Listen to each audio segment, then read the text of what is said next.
अस्सलाम वालेकुम।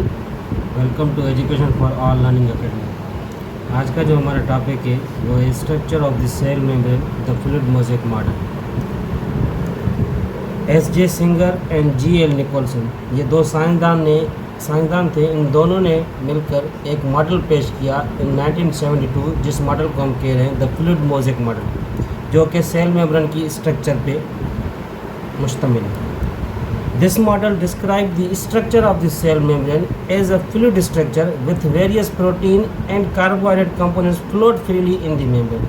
मतलब जो मेम्ब्रेन की स्ट्रक्चर है ये वो फ्लूइड लाइक स्ट्रक्चर है और इसमें प्रोटीन और कार्बोहाइड्रेट फ्लोट करते रहते हैं मेम्ब्रेन के अंदर फ्रीली। और इसमें phospholipid act like matrix and glycoprotein में float freely in the matrix.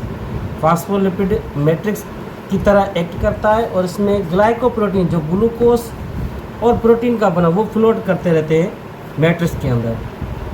Glucose भी कार्बोहाइड्रेट ही है। The cell membrane is selectively permeable to ions small and large molecule. Selective permeable हम उनको कहते हैं जो सिर्फ मखसूस किस्म के आयंस और मॉलिक्यूल्स को वहाँ से गुजारे और अंदर लेके आएँ, सेल के अंदर और सेल के बाहर लेके जाएँ। It controls the movement of substance in and out of the cell. मतलब सेल मेम्ब्रेन जो है वो सब्सटेंस की मूवमेंट को भी कंट्रोल करता है। जो सब्सटेंस अंदर आ रहे हैं और जो सब्सटेंस बाहर जा रहे हैं उनकी मूवमेंट्स को कंट्रोल करता है। It performs many important function. Cell membrane many important function perform करता है सेल के अंदर ही, जैसे कि osmosis, diffusion, transport of nutrients, process of injection and secretion. ये सारे के सारे फंक्शन सेल मेम्ब्रेन परफॉर्म करता है।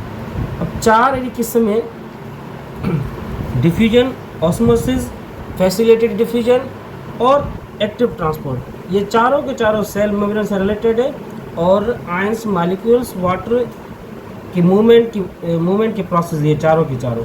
तो पहला हमारा है वो डिफ्यूजन।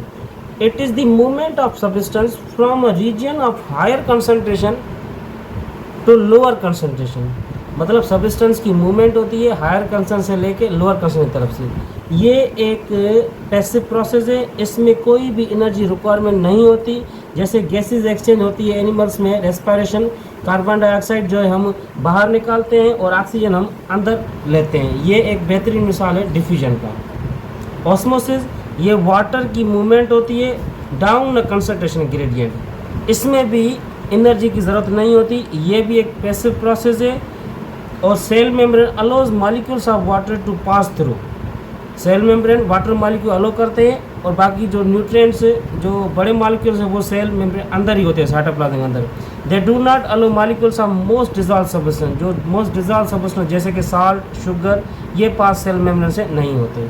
तो ऑस्मोसिस कैसे प्रोसेस है, वाटर मॉलिक्यूल्स की मूवमेंट होती है, बाकी जो डिजॉल्व सब्सटेंस होते हैं जैसे साल्ट, शुगर वगैरह वो पास नहीं होते।